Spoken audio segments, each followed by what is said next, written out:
to see you. Thanks for joining us. Yeah.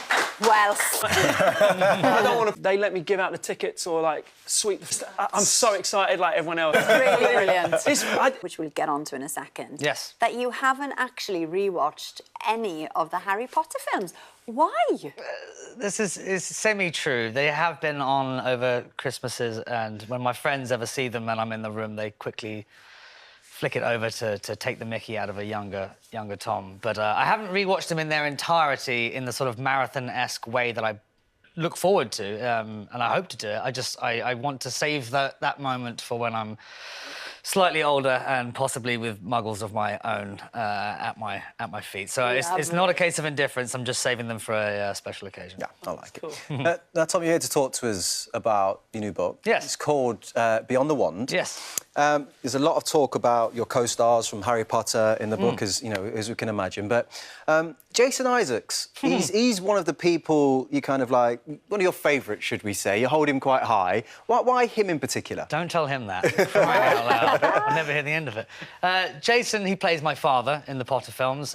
He came in on the Chamber of Secrets, and he was immediately I still call him Dad, believe it or not. He came on as a father figure, on screen and off, but he always looked after me and gave me great examples of someone that is a working actor with a family that manages to balance the both. And he's always been, I say a father figure, he's always been also like a bit of a best friend. He's offered advice, he's never told me to do things, and luckily now we're more best friends than father and son, but he's always been a great person to have around fighting in your corner. Yeah, He's brilliant. a super nice guy, He isn't is. he? He's been on here a few times. You also talk about a gaffe you made with Alan Rickman. I love Alan Rickman. Rickman plays Professor Snape. Yes. In the Harry Potter films. Now, you stood on his cloak. OK, and what happened? How did Alan react? Not great. He gave us a very clear warning before the scene. This was him walking along and us and me and fellow other actors trying to follow him as closely as possible, and his cloak draped a bit like a wedding gown. And he said in no uncertain terms, "Don't step on my cloak." It's very hard if something's voluminous. Thank you. I wish I'd come up with that response. Yes. That'd have been like a red flag to a bull to me when I was a kid. I'd just been like, I'm stepping on that. Yeah. Well, maybe part of me was that minded, but I was very, very desperately trying not to step on his cloak, which I did, of course, on the first take. And little people don't realise that the cloak is attached to his neck, so I nearly killed the poor man, really.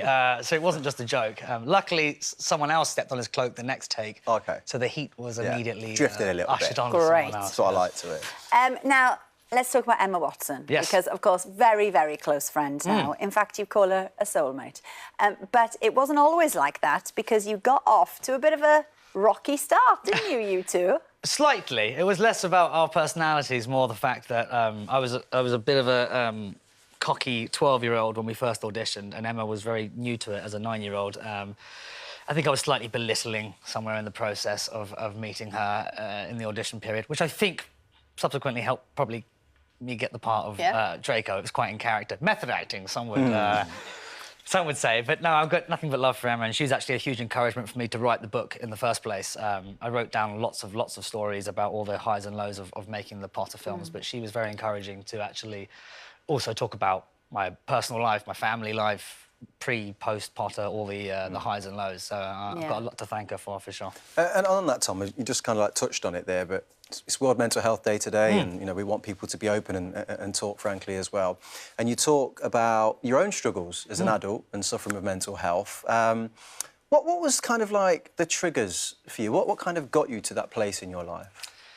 It's difficult to say, really. Mental health issues, they rear their head in uncertain and often unfounded territory, really. And I think some of the problem with it is often to try to find the cause or the reason, whereas a lot of times, certainly in my case, there is a pre-genetic disposition. I found that the best way that I've really sort of moved forward with it is to sort of accept that this is part of life, same as physical ailments, and talking about it to me has been the ultimate gift, really. That, my dog walking her, jumping in the ocean and playing music, making music and performing. To me, those are the biggest things that sort of quiet the mind. But I'm very excited to be someone to help advocate. Talking about it to someone is always the first step. Yeah. Well, Susie actually wrote in and asked what names 3 simple things that make you happy, and you just did it. So perfect. Boom. One step ahead of the kid. Susie's happy. Yeah. Brilliant. Thank you, Tom. Beyond the Wand is out on Thursday. Shortly, we'll be talking to Sam about his new music. But before that, lots of drama. Oh, my goodness, on the Strictly floor. Oh. Bonkers that it was the wrong floor. Brilliant. Or running a juice bar with my partner. Like, concluded, man, you guys, like, we know doing anything like on those things. That's a great... You just threw... Absolutely. I love Casually. Tom. I'm Maiden and Whitney. Where's... Tom, are you a Whitney fan?